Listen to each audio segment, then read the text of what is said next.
existem períodos na nossa vida em que a gente faz algumas coisas, como por exemplo, né, você está fazendo faculdade, eu com o doutorado, que a gente tem essas grandes iniciativas rolando que trazem um grande volume de atividades para a nossa vida e uma carga intelectual muito grande, né? Então a gente estuda mais do que o normal, a gente tem muita coisa para lidar ali, pensar, decidir, estudar, enfim.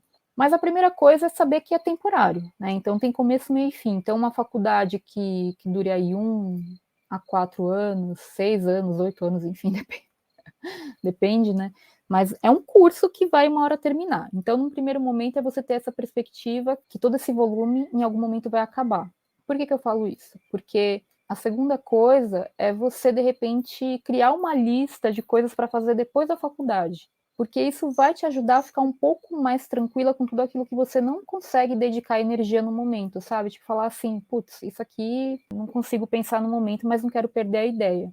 Porque se você não tiver um lugar para inserir isso, talvez você fique querendo implementar só para não perder, sabe?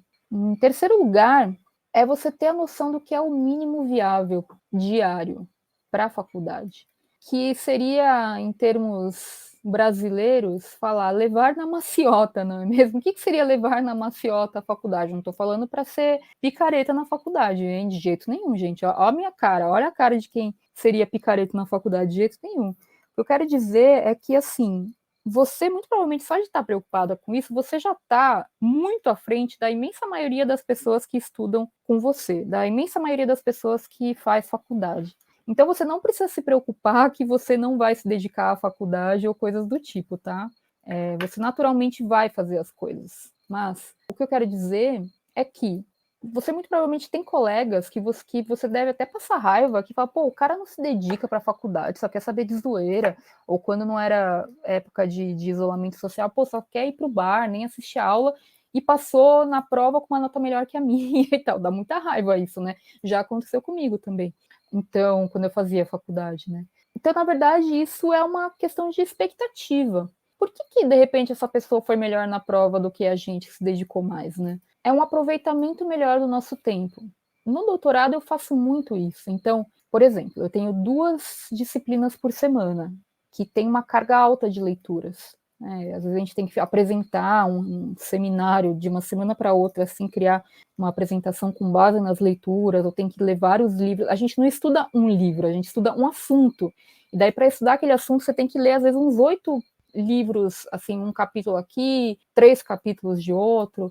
No final das contas, o que a professora me pediu foi a leitura desses 3 capítulos. Então, isso seria o mínimo viável para aquela aula. O complementar, o ideal seria buscar, então, esses outros estudos para eu assimilar melhor, para eu entender melhor. Mas se eu não conseguir fazer, está tudo bem. O problema é que, muitas vezes, quando a gente não tem noção desse mínimo viável, a gente acaba indo no complementar, a gente acaba indo no ideal e não faz o mínimo. Então, eu acho que essa é a recomendação, sabe? Porque senão a gente sobrecarrega mesmo. É a gente pensar realmente no mínimo para não se sobrecarregar. Eu acho que mais importante do que ser aluna perfeita, né, é a gente viver uma vida tranquila, como você falou, né, a rotina tranquila. Então, para mim, a rotina tranquila é prioridade, e não fazer a aula perfeitamente, fazer as coisas perfeitamente. Isso não quer dizer que eu vá fazer meia boca. Quando eu brinco, né, do levar na maciota, é para a gente se cobrar menos, e não que a gente vai passar alguém para trás ou deixar de fazer algo que tem que fazer. Mas é para a gente se cobrar menos, porque no final das contas, né, o que vai contar é o resultado final, é você ter feito a faculdade, ter se formado, mas acima de tudo ter aproveitado também da melhor maneira possível para você. E muitas vezes, para você conseguir aproveitar, você tem que limitar a quantidade de coisas que você faz.